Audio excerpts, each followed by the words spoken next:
Y la Biblia habla bastante acerca de Satanás como una realidad, habla de los demonios como una realidad, habla de la lucha espiritual que se da detrás de las cosas que nosotros vemos. Y ¿sabes qué me llama la atención? El hecho de que mucha gente dice no creer en lo que la Biblia revela acerca de los demonios, acerca de Satanás, pero creen en un montón de cosas que tienen que ver con un mundo espiritual. Y nosotros lo podemos ver aún en los programas de Discovery Channel o algunos de esos canales de televisión que son dados a temas científicos, fenómenos paranormales, hablan de aparición de fantasmas, hablan de muertos que regresan a la vida. Son cosas que van más allá de lo natural. Sin embargo, lo que me llama la atención es cómo las personas son capaces de rechazar lo que Dios nos dice en su palabra, pero pueden creer fácilmente lo que sale en televisión simplemente porque tal vez un famoso actor, porque hay un programa que se llama Famosos y Fantasmas, o sea, porque un famoso dice que vio un fantasma. Entonces, ¿por qué yo puedo creer más fácilmente en lo que me dice un actor de Hollywood a lo que me dice la palabra de Dios? Pero la Biblia claramente enseña, Eduardo y Salvador, nosotros sabemos eso, que hay demonios y que hay un diablo, un ángel caído que se llama Satanás. Nosotros no creemos de ninguna manera que haya dos fuerzas que se equiparan, ¿verdad? La fuerza del bien y la fuerza del mal. La del bien representada por Dios, la del mal representada por Satanás. No, Dios es soberano y Dios está por encima de todos los poderes del universo. Ahora, Dios creó seres personales. Y cuando hablamos de seres personales, lo que estamos hablando es los ángeles son seres personales y los hombres son seres personales porque son personas y tienen intelecto, tienen voluntad, tienen emociones. Cuando decimos que un ser humano o un ser angelical tiene voluntad, eso quiere decir que tiene capacidad de decisión. Dios no creó robots que estaban preprogramados. Y en ese sentido lo que la Biblia enseña es que Satanás y los demonios que cayeron con él fueron arrastrados a una rebelión en contra de la autoridad de Dios. ¿La Biblia no especifica por qué se rebelaron?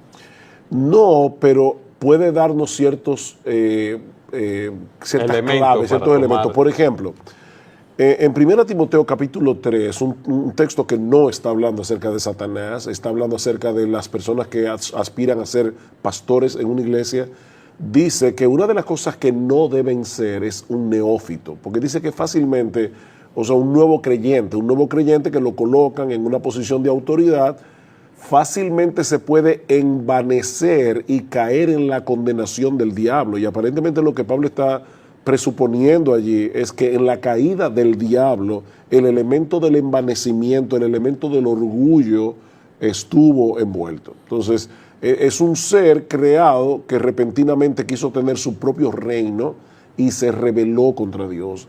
Nosotros no debemos llegar más allá de lo que la Biblia revela. Y la Biblia no nos revela todos los detalles de esa caída. Y tenemos que tener cuidado. Ser bíblicos es hablar donde la Biblia habla y es callar donde la Biblia calla. Entonces, hasta ahí es donde la Biblia nos dice. Hubo un ángel creado por Dios que era bueno, creado para la gloria de Dios, pero ese ángel se rebeló. Una de las cosas que el diablo intenta hacer, aunque hablaremos un poco más de eso cuando hablemos de la caída, pero vemos que lo que el diablo trata de hacer con nuestros padres en el huerto del Edén es llenar sus mentes y sus corazones de orgullo. Seréis como Dios. Entonces, él está tratando de replicar en el hombre aquello que lo hizo caer a él. Eso de que están encarcelados no quiere decir que ellos no tengan influencia en el mundo. Algunos teólogos entienden que lo que Judas está diciendo allí es que ellos están limitados. O sea, Satanás no es omnipotente, ni Satanás es omnipresente, ni los demonios tampoco. De hecho, una de las personas que nos escribió por el chat de YouTube preguntaba eso. ¿Es Satanás omnipresente? No, de ninguna manera. Satanás está en un solo lugar. Solamente Dios es omnipresente. Pero la caída se da en ese momento cuando esta hueste demoníaca guiada por Satanás se rebelan contra la autoridad de Dios. En Isaías 14, una de las cosas que se ve claro es que la esencia del pecado es el orgullo. La esencia del pecado es yo no quiero someterme a Dios. Y sea que allí esté hablando de Satanás, o sea que esté hablando acerca de un rey terrenal, volvemos otra vez al mismo punto. Lo que el diablo trata de infundir en el alma de la gente, en el corazón de la gente, es el orgullo. Porque es que el orgullo es la madre de todos los pecados. Cuando un individuo dice, yo no quiero someterme a Dios, yo quiero hacer mi voluntad, ahí es que comienza la rebelión. Cuando Adán y Eva fueron atacados por Satanás en el huerto del Edén, él los atacó con una idea. Y eso es importante. Satanás no anda apareciendo por ahí como aparece en las películas con cuernos y en forma de dragón y nada de eso. Satanás se viste como ángel de luz y está detrás de muchas de las ideologías que el hombre acepta como buena y válida en contra de la palabra de Dios. O sea, el ataque de Satanás es contra Dios, a final de cuentas, es contra el reino de Dios, es contra la palabra de Dios, contra la voluntad de Dios. O sea, cuando Satanás le pone a Eva la idea de que Dios es un ser egoísta, que Dios es un ser egocéntrico, que no quiere darles libertad, Satanás se presenta delante de Adán y Eva como un libertador.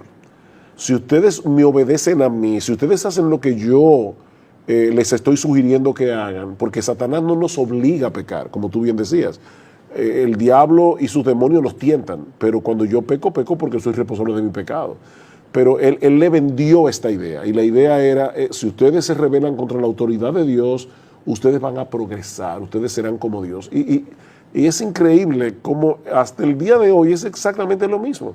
O sea, se vende como progreso aquello que es en contra de lo que Dios quiere hacer en el mundo para la felicidad y la salvación de los seres humanos. Antes que nada quiero decir que yo aborrezco las teorías de conspiración. Yo creo que hay demasiada teoría de conspiración.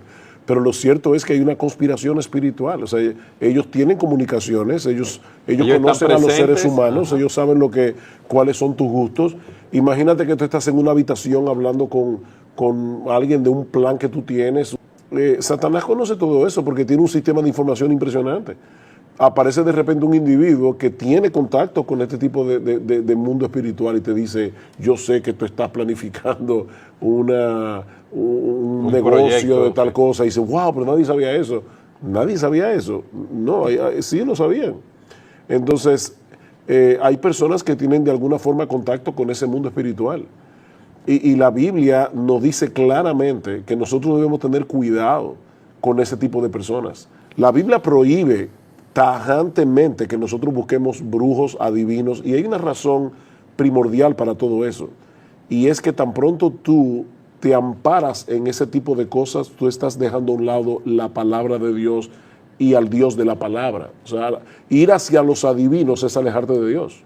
Cuando un esposo pelea con su esposa, no se está dando cuenta que Satanás o sus demonios están trayendo discordia para destruir ese matrimonio, y ellos están luchando contra sangre y carne. Él está luchando contra su esposa, la esposa está luchando contra él. Y Pablo está diciendo, no se dejen engañar.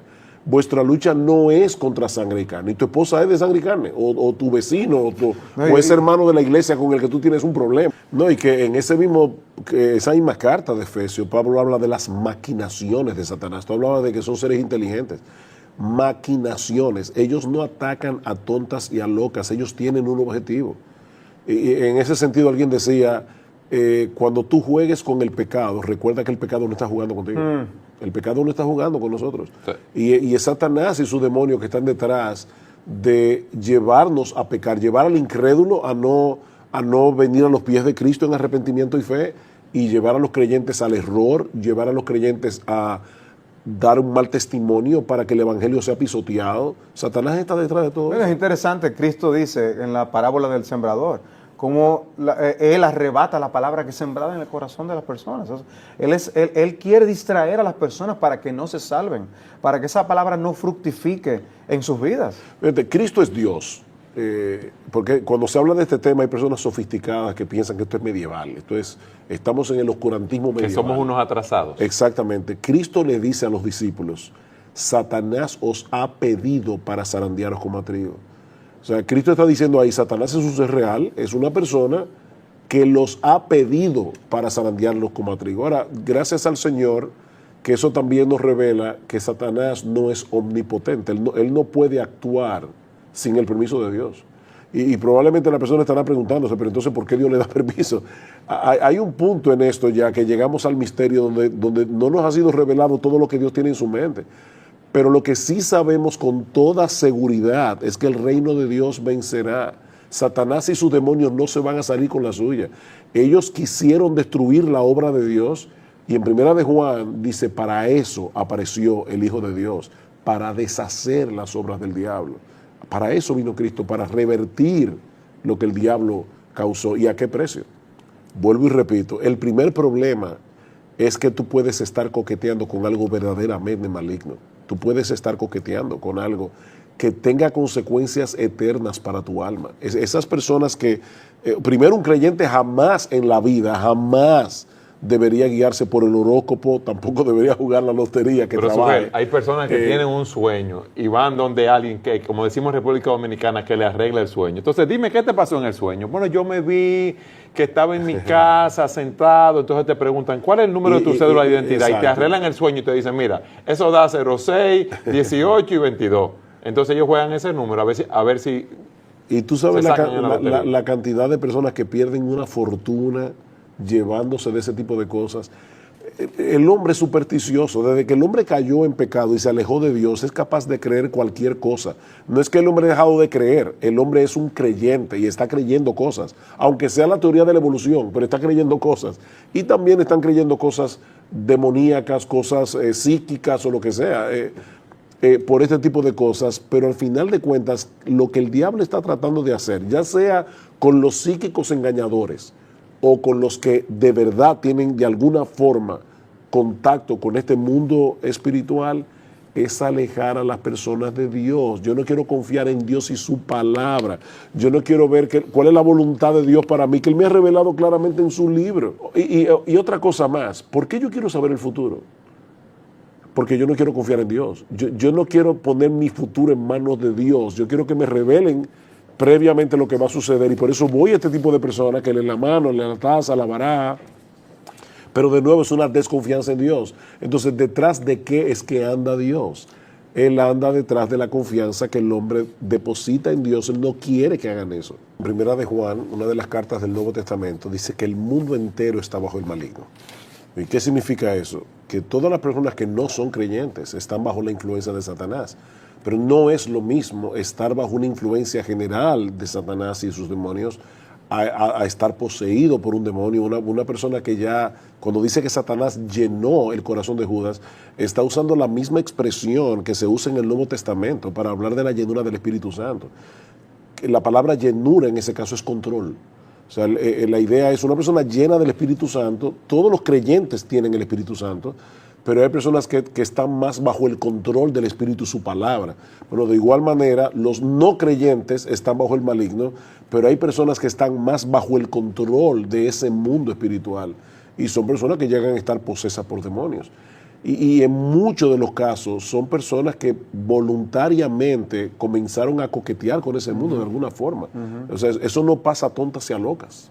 Es imposible que alguien habitado por un ser tan poderoso, todopoderoso como es el Espíritu de Dios, permita al mismo tiempo que sea un creyente poseído. Y Juan lo dice claramente, el que está en nosotros es mayor que el que está en el mundo y el maligno no nos toca. No nos toca en ese sentido, porque definitivamente Satanás y sus demonios tientan a los creyentes. Dice Santiago, capítulo 1, versículo 13, cada uno es tentado cuando de su propia concupiscencia, es decir, de esos deseos pecaminosos que ya están en ti, somos atraídos y seducidos hacia el pecado. Y en Efesios cuando dice, vístanse de toda la armadura de Dios, para que podáis resistir el ataque de Satanás. O sea que, de hecho, yo creo que es importante decir esto para personas que nos están mirando. Hay creyentes que tienen una lucha horrible con pensamientos y piensan, como el personaje de Bunyan, que esos pensamientos salen de su corazón y a veces llegan hasta blasfemias, o están leyendo las escrituras y de repente tienen dudas que vienen. Esos son los dardos de fuego del maligno de los que habla Satanás. Y que habla Pablo en Efesios, perdonen.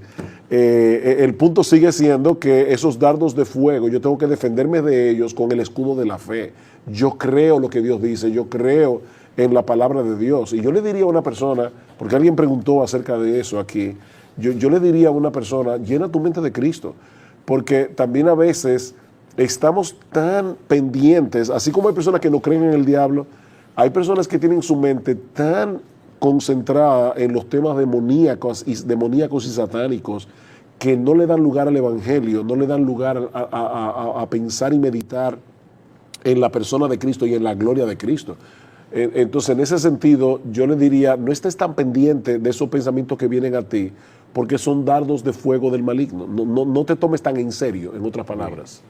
¿Cómo nosotros podemos creer que en la Segunda Guerra Mundial una persona como Hitler decidió exterminar a todo millones de personas?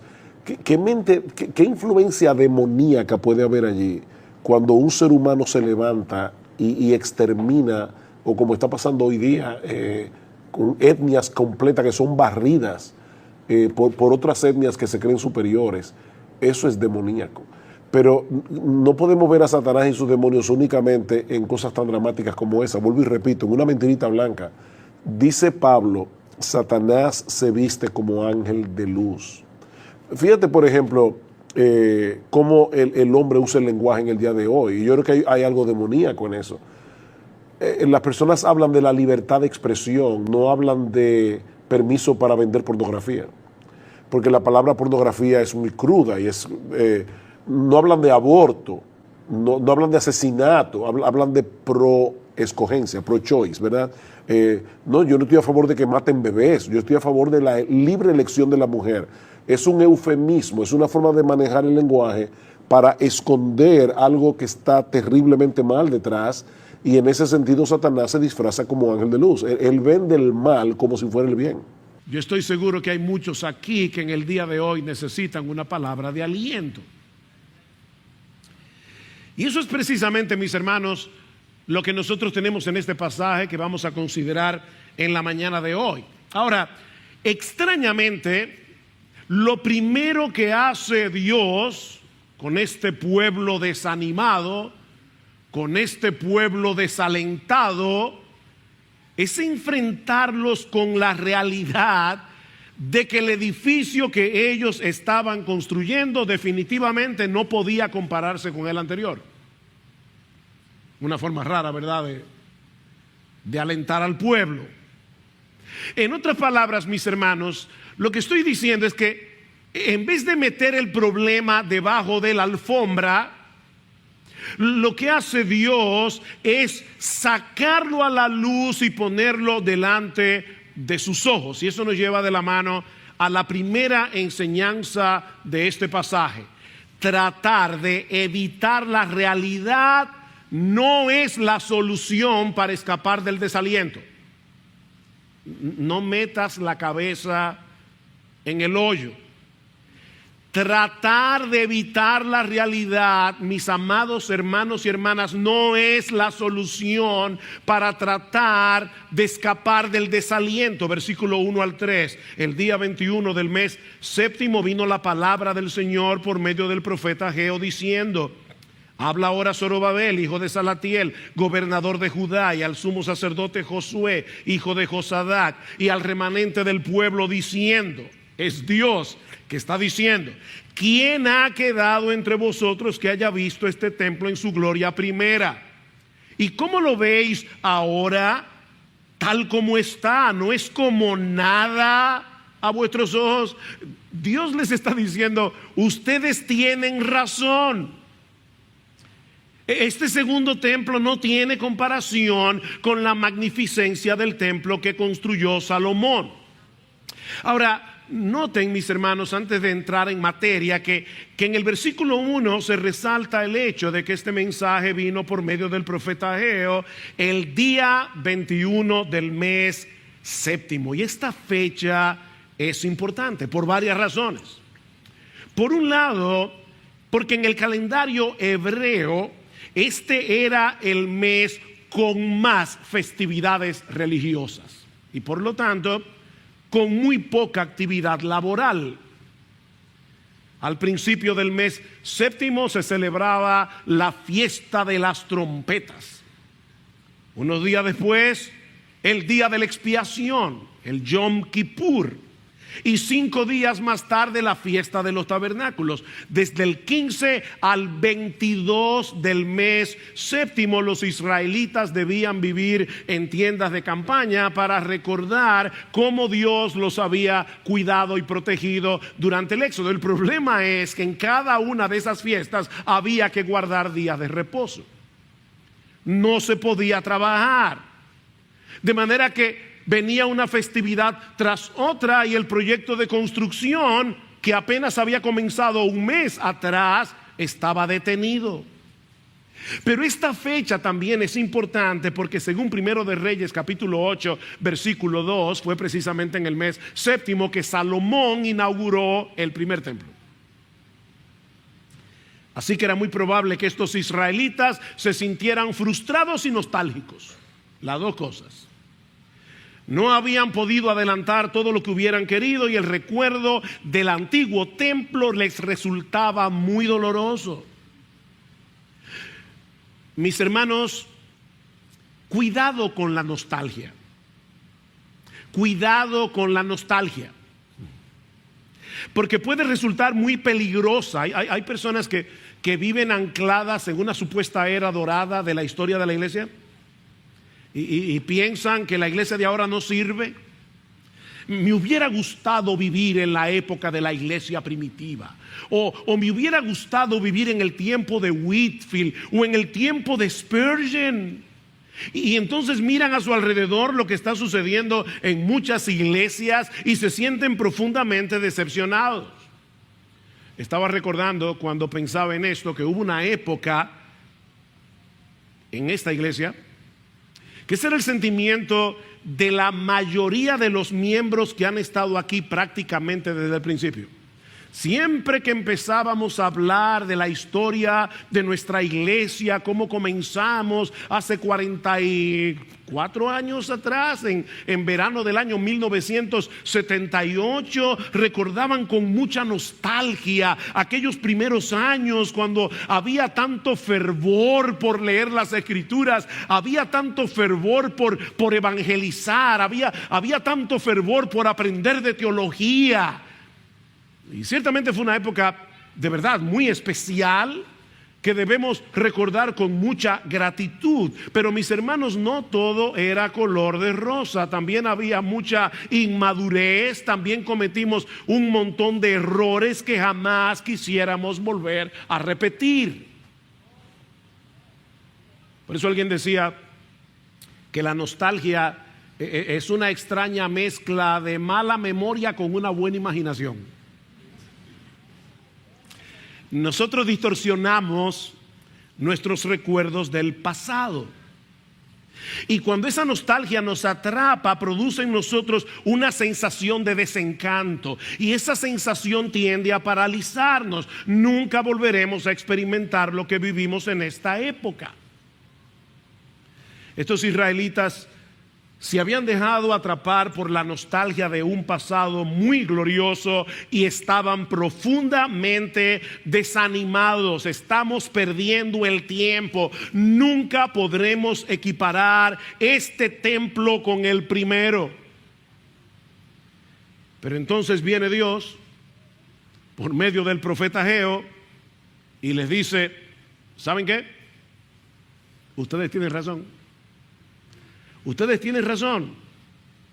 Este segundo templo jamás será como el de Salomón. De hecho, si ustedes leen las escrituras se van a dar cuenta de algo curioso. En este segundo templo, la Shekinah de Dios, la gloria de Dios que venía en una forma de nube, no vino sobre este templo.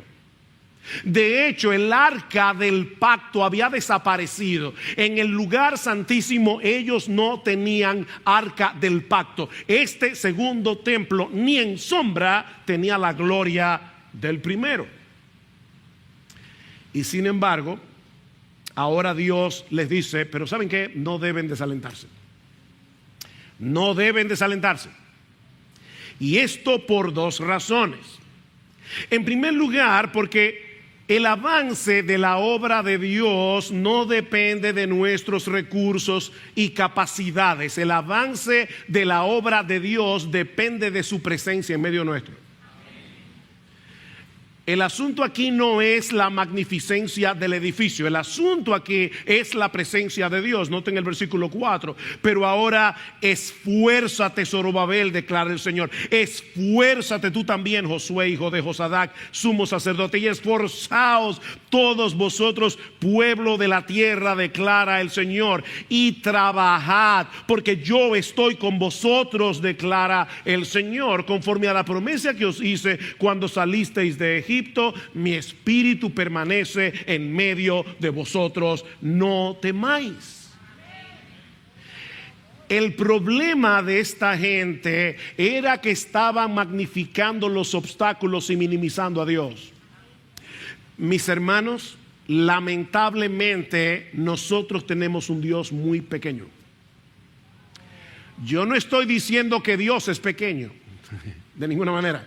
Yo estoy diciendo que el problema nuestro es que en nuestra mente nosotros minimizamos a Dios y magnificamos los obstáculos.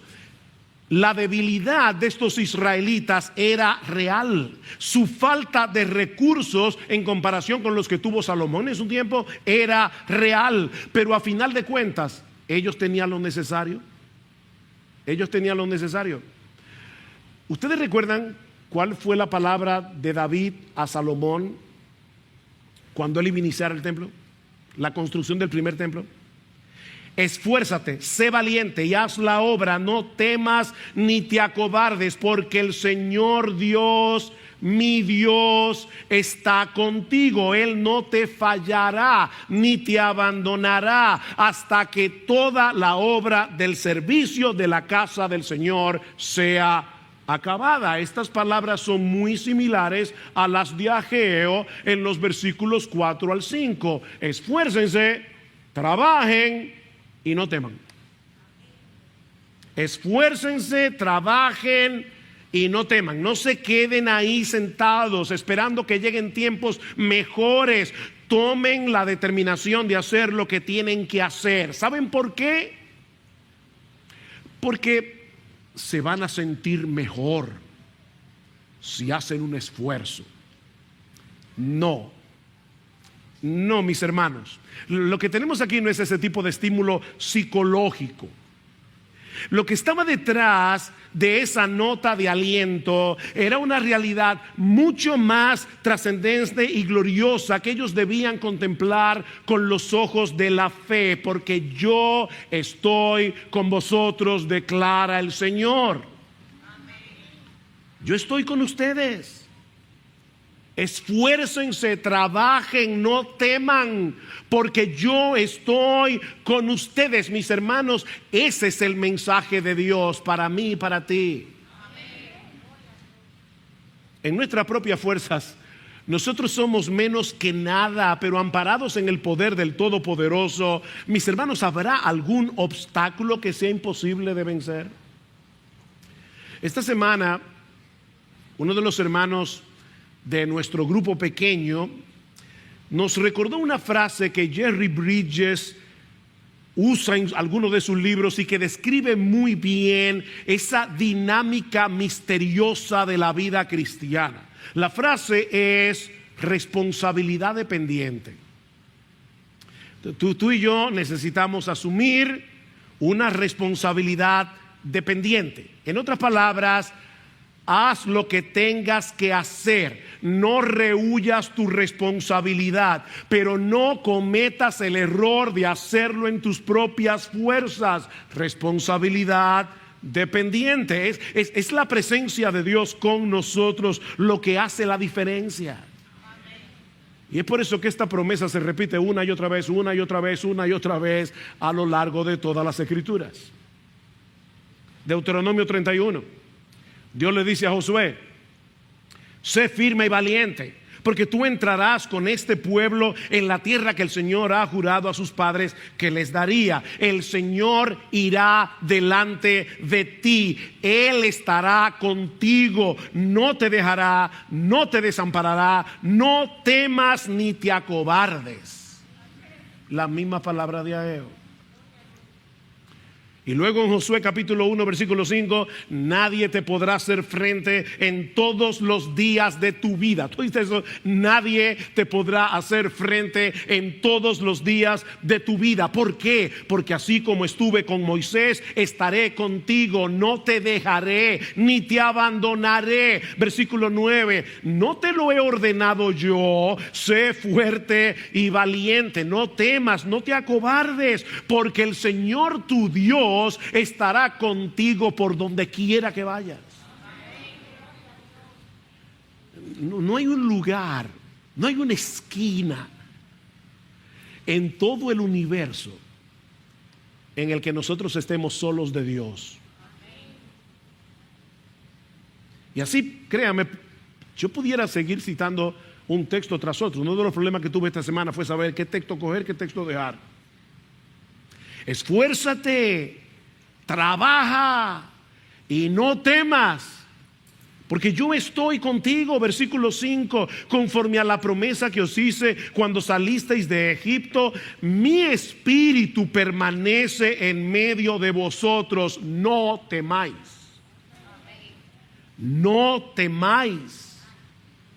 En vez de fijar sus ojos en las glorias pasadas del templo de Salomón y llenarse de una nostalgia paralizante, recuerden, le dice Dios, el pacto que yo hice con ustedes.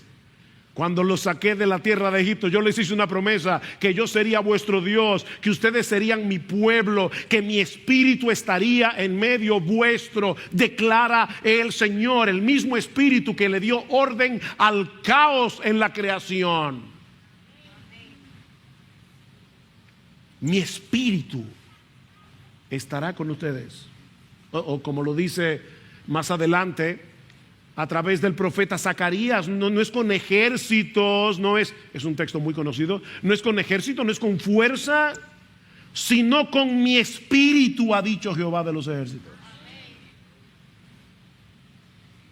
Mis hermanos, la obra del Espíritu en nosotros no elimina nuestra responsabilidad. ¿Se dieron cuenta? Nosotros tenemos que esforzarnos. Nosotros tenemos que trabajar, tenemos que hacer lo que tenemos que hacer, pero sabiendo al mismo tiempo que en una forma misteriosa el Espíritu está moviendo nuestra voluntad y está haciendo eficaz nuestra labor. ¿Quién toma la decisión de trabajar? Tú y yo. ¿Qué pasó previo a eso? El Espíritu de Dios obró. Por eso es que Pablo dice en Efesios capítulo 2 versículo 10 que nosotros somos creados por Dios, nuevas criaturas, somos una nueva creación de Dios, y que Dios ha puesto delante de nosotros buenas obras para que anduviésemos en ellas, de tal manera que todo lo que hacemos después de convertidos es solo para la gloria de Dios. Es su gracia en mí, como cantábamos hace un momento. Así que anímate, mi hermano. ¿Tú viniste desanimado a la iglesia hoy? Pensando que tú eres un inútil. ¿Tú crees que tú eres un inútil? Bueno, déjame decirte, tú eres un inútil, pero Dios es todopoderoso. Y es increíble lo que Dios todopoderoso puede hacer con un inútil que se pone en sus manos. Es como dice, ese fue uno de los textos que vino a mi mente en esta semana, Isaías 41:14, no temas, gusano de Jacob. Qué alentador. Mañana serás un león. No, tú eres un gusano y seguirás siendo gusano, pero trillarás montes, vas a allanar collados, porque yo estaré contigo. Esfuérzate, mi hermano, anímate, mi hermano, porque no estamos solos. Nuestro bendito Señor y Salvador ha prometido estar con nosotros todos los días hasta el fin del mundo. No os dejaré huérfanos, dice Jesús a sus discípulos, vendré a vosotros. Y Él está hablando aquí no de la segunda venida, Él está hablando de la promesa de enviar su Espíritu. Nosotros somos el templo del Espíritu, nosotros somos la morada del Espíritu. ¿Tú te das cuenta, mi amado hermano y hermana, lo que eso significa? Si eres cristiano, el Espíritu Santo mora en ti, está obrando en ti y por medio de ti. Eso debería ser suficiente para sacarnos del pantano del desaliento. Pero Dios no ha terminado todavía de animarnos, sino que ahora nos dice en los versículos 6 al 9 que lo que hacemos para Él sirviendo a su pueblo es mucho más grande de lo que nuestros ojos pueden ver. ¿Qué era lo que estaba pasando con estos israelitas? Que ellos veían el templo y sentían que aquello era insignificante. Y ahora Dios les dice: permítanme abrirles los ojos para que ustedes tengan un vislumbre de lo que yo voy a hacer con ese esfuerzo que a ustedes les parece pequeño. Mis hermanos, lo que nosotros hacemos para la obra de Dios, lo que nosotros hacemos para el servicio de Dios, sirviendo al pueblo de Dios, va a tener repercusiones mucho más grandes de lo que nosotros ahora podemos percibir. Versículo 6. Porque así dice el Señor de los ejércitos: una vez más, dentro de poco, yo haré temblar los cielos y la tierra, el mar y la tierra firme, y haré temblar a todas las naciones. Vendrán entonces los tesoros de todas las naciones, y yo llenaré de gloria esta casa, dice el Señor de los ejércitos. Mía es la plata, mío es el oro, declara el Señor de los ejércitos. La gloria postrera de esta casa será mayor que la primera, dice el Señor de los ejércitos, y en este lugar daré paz, declara el Señor de los ejércitos. Noten que el versículo 6 comienza con un porque. Hermanos, toda la escritura es inspirada por Dios. En la Biblia no hay una palabra de más. Ese porque conecta los versículos 4 al 5 con los versículos 6 al 9.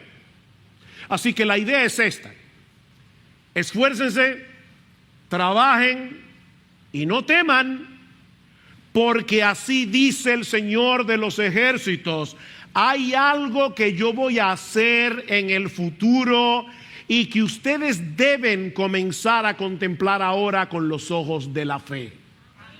Esa es la idea.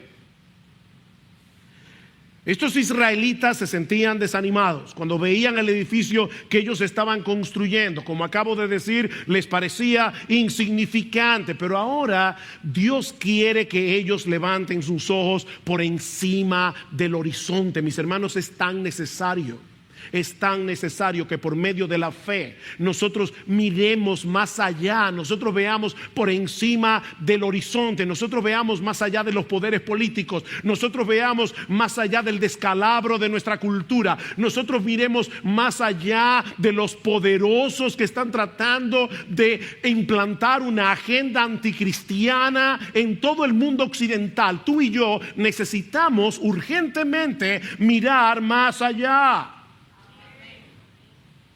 y ver lo que Dios está preparando para el futuro. Yo voy a hacer temblar los cielos y la tierra, el mar y la tierra firme y todas las naciones, dice Dios. Yo traeré los tesoros de las naciones hacia esta casa y la llenaré de gloria, de tal manera que su gloria postrera va a ser mayor que la primera. En otras palabras, lo mejor está por venir. Lo mejor está por venir. Alguien ha parafraseado este pasaje de esta manera: anímate, trabaja y no temas, porque todo lo que estás construyendo es más grande de lo que tus ojos ven. Todo lo que ves es un templo insignificante, como nosotros muchas veces miramos a la iglesia y eso es lo que vemos, un templo insignificante. Pero Dios promete tomar tu trabajo, llenarlo con su gloria y hacer que tus esfuerzos sean 1,000,000 de veces más de lo que jamás imaginaste.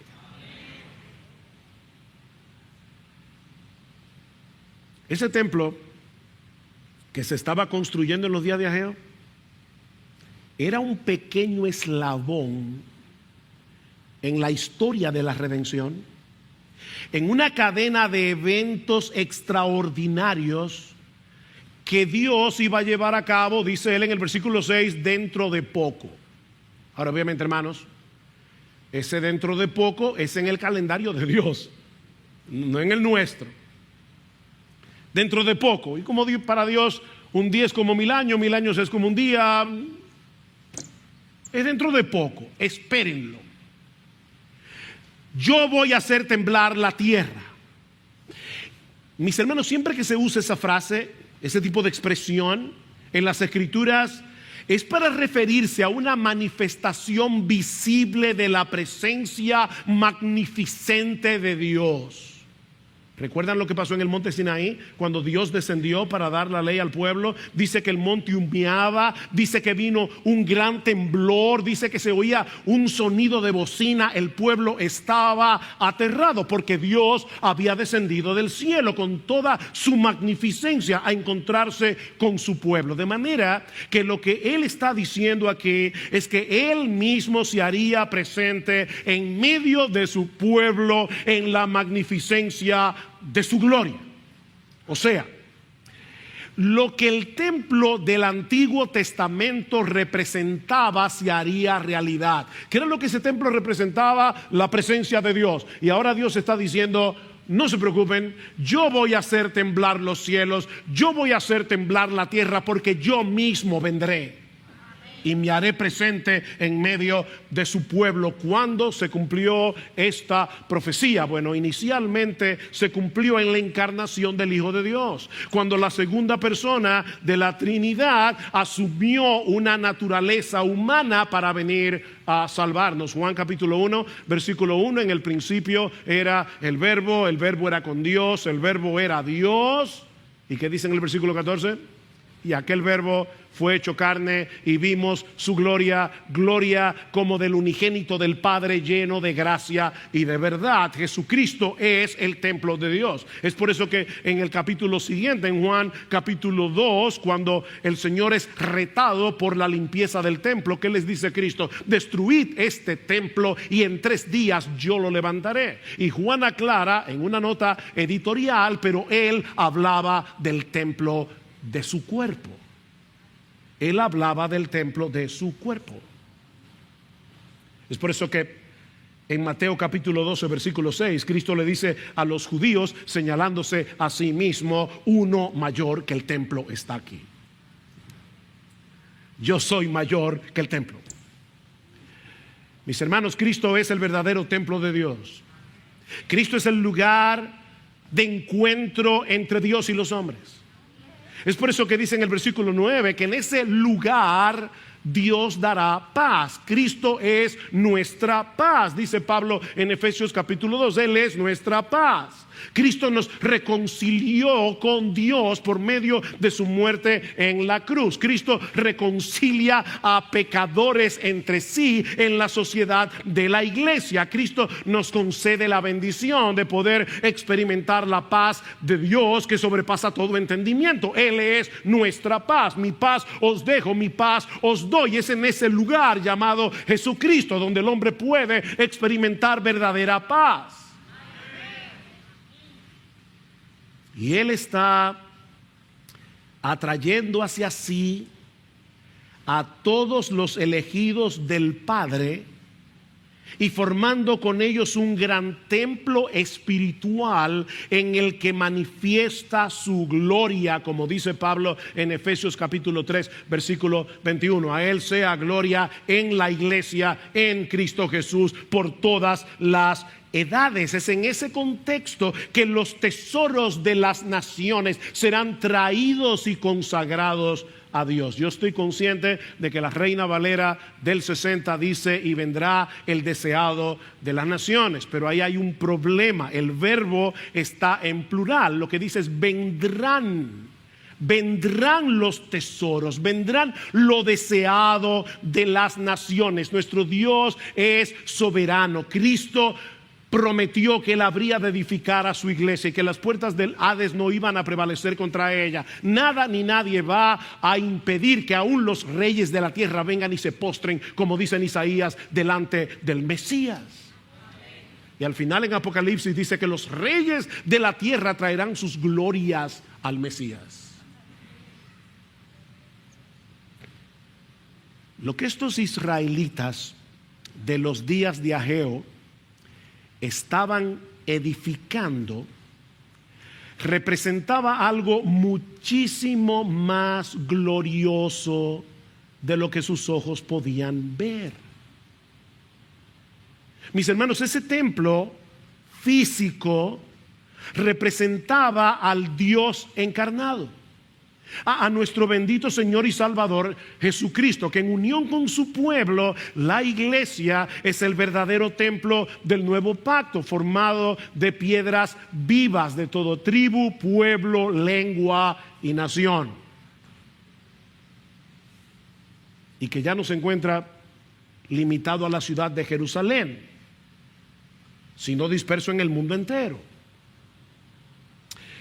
Ahora déjame ayudarte a ver las implicaciones de todo esto para nosotros hoy. Porque es posible que algunos de nosotros estemos padeciendo de la misma miopía espiritual que tenían estos israelitas de los días de Ageo. Cuando ellos veían lo que estaban construyendo, les parecía insignificante. Ahora yo te pregunto, ¿y qué de nosotros hoy?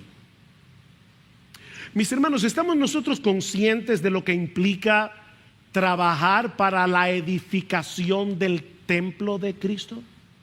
Y no olviden que aquí no estamos hablando de este edificio de varilla y de cemento. Estamos hablando del verdadero templo. Pablo dice en Efesios 2 que los creyentes estamos siendo edificados, escuchen esto mis hermanos, es importante, sobre el fundamento de los apóstoles y profetas, siendo la principal piedra del ángulo Jesucristo mismo, en quien todo el edificio, ¿quién es el edificio? Nosotros los santos, los creyentes que estamos siendo edificados sobre la doctrina apostólica, en quien todo el edificio bien coordinado va creciendo para ser un templo santo en el Señor. Nosotros nos mudamos aquí, en este edificio, en el año 1998, si no me acuerdo mal. Del 98 hasta acá, este edificio no ha crecido ni una pulgada. Está del mismo tamaño. Sin embargo, el edificio que Pablo está describiendo en Efesios 2 es un templo que crece. ¿Se dieron cuenta? Dice, bien coordinado, va creciendo para ser un templo santo en el Señor. Este es un edificio que crece. Porque la iglesia no solamente es un edificio, sino que también es un cuerpo. Estas dos metáforas, estas dos figuras se complementan entre sí. Y Pablo nos explica cómo es que ocurre ese crecimiento de este edificio que es también un cuerpo, que es el templo de Dios, que es la iglesia del nuevo pacto. ¿Cómo ocurre eso? Bueno, sucede de esta manera. Dios le da a esa iglesia pastores y maestros. ¿Y qué hacen esos pastores y maestros? Enseñan la palabra y equipan a los santos para que los santos hagan la obra del ministerio. Y dice más adelante que todos nosotros, óyeme, miembro de Iglesia Bíblica del Señor Jesucristo, si tú eres miembro de esta iglesia, yo no estoy hablando de tu vecino, estoy hablando de ti. De ti, que tu nombre está en una lista de miembros de esta iglesia. Todos nosotros, dice Pablo, hablando la verdad en amor, podamos crecer en todo en aquel que es la cabeza, esto es Cristo, de quien todo el cuerpo, bien concertado y unido entre sí por todas las coyunturas que se ayudan mutuamente, según la actividad propia de cada miembro, el cuerpo recibe su crecimiento para ir edificándose en amor. Cada miembro tiene sus propios dones, cada miembro ocupa su lugar, cada miembro tiene algo que hacer aquí. Mi hermano, mi hermana, tú te das cuenta que al hablar la verdad en amor a algún hermano, algún miembro de tu iglesia, tú estás puliendo esa piedra viva para que el templo de Cristo siga creciendo en gloria y hermosura. ¿Sabes que hay algo curioso en el Antiguo Testamento? Y es que en el templo de Salomón las piedras debían ser pulidas en la cantera, porque Dios dijo: yo no quiero ruido en la construcción del templo. Así que todo el ruido era en la cantera, donde las piedras eran medidas, eran pulidas y entonces eran traídas y colocadas exactamente en el lugar que le correspondía. Bueno, mis hermanos, esta es la cantera del templo que Dios está construyendo en la gloria. La piedra va a llegar allá pulidita. Pero ahora te toca a ti y me toca a mí hacer ese trabajo, porque nosotros estamos construyendo un templo.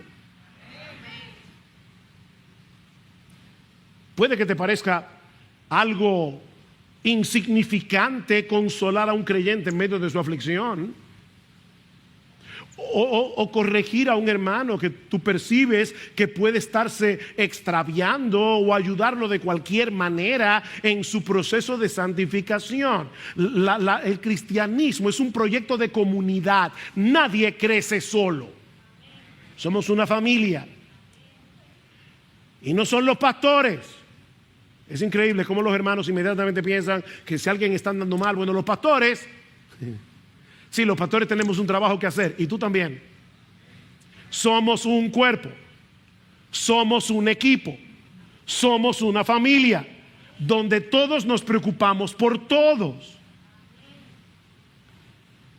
Y si lo miras con los ojos de la fe, te vas a dar cuenta que tú estás contribuyendo con algo extraordinariamente glorioso, que verás en todo su esplendor cuando nosotros estemos en la presencia misma de Dios.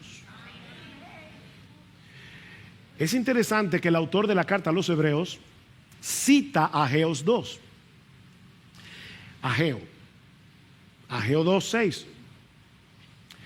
Y nos dice en los versículos 26 al 27 del capítulo 12 que el cumplimiento final de esa profecía será una realidad cuando esta vieja creación sea completamente restaurada en los cielos nuevos y en la nueva tierra.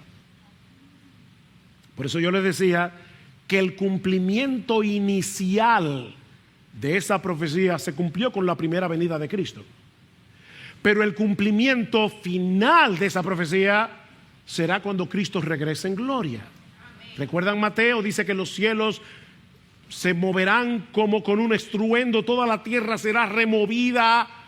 Lo que dice Ageo: Dios hará temblar los cielos y la tierra. Y dice el autor de los Hebreos que cuando Dios haga eso en la segunda venida de Cristo, las cosas movibles de este mundo se evaporarán y solo permanecerá lo permanente. Los poderes políticos, los poderes de la ONU, de yo no sé cuánta cosa. Eso es movible, eso se va. Pero Cristo permanece, el Evangelio permanece, la iglesia permanece. Lo inamovible se va, queda lo permanente. Y por eso dice el autor de la carta a los Hebreos: nosotros entonces, que vamos a heredar un reino inconmovible, tengamos gratitud y mediante ella sirvamos a Dios. Miren hacia adelante, levanten sus ojos por encima de la línea del horizonte. ¿Y saben lo que va a pasar? Que se van a animar ahora a hacer lo que tienen que hacer.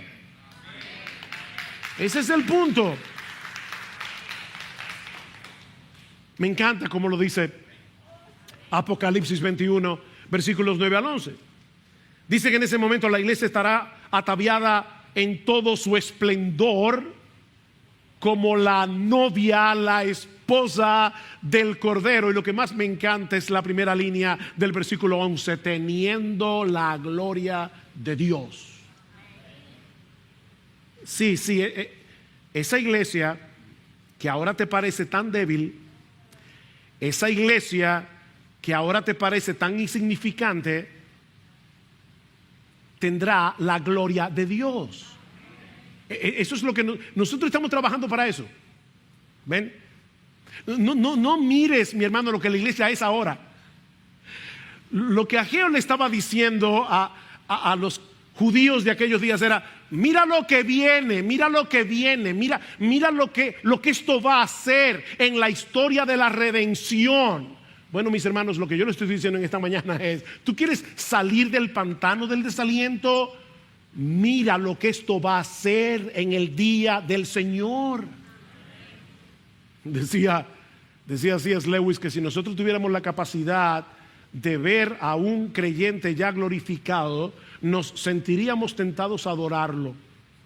Porque dice en Mateo capítulo 13 que los justos resplandecerán como el sol en el reino de su Padre. ¿Tú te imaginas a cada uno de los miembros de esta iglesia, sobre todo aquellos que no son exactamente lo que mejor te caen, resplandeciendo como el sol en el reino del Padre? Eso es impresionante. Pero ¿saben qué? Lo que Pablo dice en Efesios es que esa obra de hermoseamiento ya empezó. Cristo le está haciendo ahora. Es ahora. Maridos, amad a vuestras mujeres como Cristo amó a la iglesia y se entregó por ella para santificarla. Cristo está santificando a la iglesia. Ajá, ¿y cómo es que Cristo está santificando a la iglesia? Por medio de la labor de los mismos miembros de la iglesia. Efesios 4. ¿Se perdieron? ¿O los perdí? Cristo está haciendo algo en su iglesia, en sus verdaderas iglesias, y lo está haciendo a través de la iglesia, a través de sus miembros. Cuando cada uno pone su don en operación, cuando cada uno hace lo que tiene que hacer. Algunos tendrán una labor muy visible, los que predican, los que enseñan. Otros simplemente pasarán totalmente desapercibidos porque en una forma informal, privada, están discipulando a un creyente. Están llamando por teléfono a un hermano que no están viendo aquí sentado porque les preocupa que se esté descarriando. Exhortaos los unos a los otros, Hebreos capítulo 3, exhortaos los unos a los otros entre tanto que se dice hoy, para que ninguno de vosotros se endurezca por el engaño del pecado. Nadie sabe que este miembro llamó a este miembro. Es algo privado, no es algo público.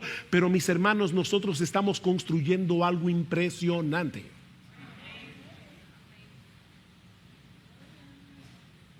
¿Te das cuenta de lo sorprendente que es todo esto? Mis hermanos, lo que estoy diciendo es que nuestro Señor Jesucristo está edificando a su iglesia a través de miles de pequeños esfuerzos. Nada dramático. Miles de pequeños esfuerzos llevados a cabo por personas débiles como tú y como yo. ¿No te anima eso?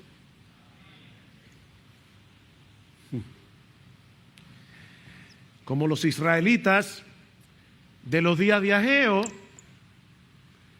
nosotros estamos edificando algo 1000 veces más grande de lo que nuestros ojos hoy pueden ver. Dios está con nosotros y en nosotros por su Espíritu, moviendo nuestra voluntad, haciendo eficaz nuestra labor para que las cosas que hacemos para Él en beneficio de su pueblo, por insignificantes que ahora nos parezcan, cumplan su propósito para la edificación y el hermoseamiento de este templo. Miren, solo en el cielo nosotros vamos a saber cómo Dios usó una palabra tuya en un momento dado para darle una pulidita a una de estas piedras vivas. Es más, puede ser que a ti ya se te olvidó. Lo bueno es que Dios no olvida. Dice que Él tiene un libro de memoria. Dios tiene un libro allá arriba. Miren, mis hermanos, hasta un vaso de agua dice que Dios lo va a recompensar. Eso para mí me parece increíble, porque es Dios el que mueve nuestra voluntad, es Dios el que hace eficaz nuestra labor y luego Dios nos recompensa. Y Él no olvida. Aquí la gente sí olvida, pero Dios no. Él tiene buena memoria. Y ahora yo te pregunto, ¿tú crees eso? ¿Tú crees eso? ¿Tú crees que Cristo puede edificar y hermosear esta iglesia bíblica del Señor Jesucristo a través de ti, a través de ti, a través de ti, a través de tú crees eso? Dice Pablo en 2 Corintios 12:9 que el poder de Dios se perfecciona en nuestra debilidad. Aunque en este momento seamos incapaces de ver el resultado final de nuestro esfuerzo. Es por fe que andamos, no por vista. Así que anímate, mi hermano, mi hermana, anímate a poner tus dones en operación, anímate a servir donde tengas la oportunidad de hacerlo, porque lo cierto es que lo que estás edificando ahora es mucho más grande de lo que eres capaz de ver. Ya me lo dijo, pastor, y te lo repito otra vez. A Pablo no le era molesto repetir la misma cosa y a mí tampoco. Es que yo quiero que tú trabajes por fe. Eso es como los maestros de niños. Yo admiro a los maestros de los niños. Yo no me acuerdo quién era mi profesora de primaria, de tercero de primaria. No recuerdo quién era, ni cómo se llamaba. Mi hermano Eric tiene una memoria de elefante, él se acuerda de todo eso. Yo no me acuerdo de nada. Pero yo solamente sé una cosa, y es el hecho de que todos mis maestros en la escuela poco a poco fueron contribuyendo con un poco de conocimiento, un poco de conocimiento, un poco de conocimiento. Ya yo no me acuerdo quiénes son, no me acuerdo qué fue lo que me enseñaron, pero todo se fue acumulando y de algo sirvió hasta el día de hoy. Eso pasa con la iglesia. Eso pasa con la iglesia, un poquito aquí, un poquito acá, un poquito allá. Y Dios va obrando a través de ese poquito, ese poquito, ese poquito, ese poquito, para edificar a su iglesia. Y tú eres parte de eso. Y cuando lleguemos a la gloria, Dios te va a decir: bien, buen siervo y fiel. En lo poco fuiste fiel. Nadie lo notó, pero ven, entra en el gozo de tu Señor. Entra en el gozo de tu Señor. Así que, mi querido hermano, mi querida hermana, no hay razón para que sigas sumergido en el pantano del desaliento. Estoy usando obviamente la figura de Bunyan en El progreso del peregrino. Nuestro Dios ha prometido estar con nosotros y llevar a cabo su obra por medio de nosotros. Sí, nos vemos débiles, nos vemos pequeños, porque lo somos. Pablo dice en 2 Corintios capítulo 4 versículo 7 que nosotros tenemos este tesoro, y se refiere obviamente al tesoro del evangelio. Nosotros tenemos este tesoro en vasos de barro. ¿Saben para qué? Para que la excelencia del poder sea de Dios y no nuestra. Oh, quiere el Señor abrirnos los ojos de nuestro entendimiento, para que podamos vislumbrar con los ojos de la fe lo que ahora no podemos ver a simple vista. que cada miembro de esta iglesia, tome hoy la decisión de ser un constructor responsable. O para decirlo más precisamente, de forma teológica, que cada miembro de esta iglesia tome hoy, ahora, la decisión de llegar a ser un constructor responsablemente dependiente del Espíritu de Dios. Responsablemente dependiente. Cada uno según los dones, cada uno según las oportunidades que el Señor nos da. Querido hermano de IBCJ, esfuérzate, trabaja y no temas, porque el Señor está contigo. Ninguna labor que lleves a cabo por amor a Cristo y por el bien de su iglesia quedará sin fruto. Mi amado hermano, nada es insignificante, por pequeño que te parezca a ti, porque es a través de esos miles y miles y miles de pequeños esfuerzos que Cristo está llevando a cabo su promesa: yo edificaré mi iglesia.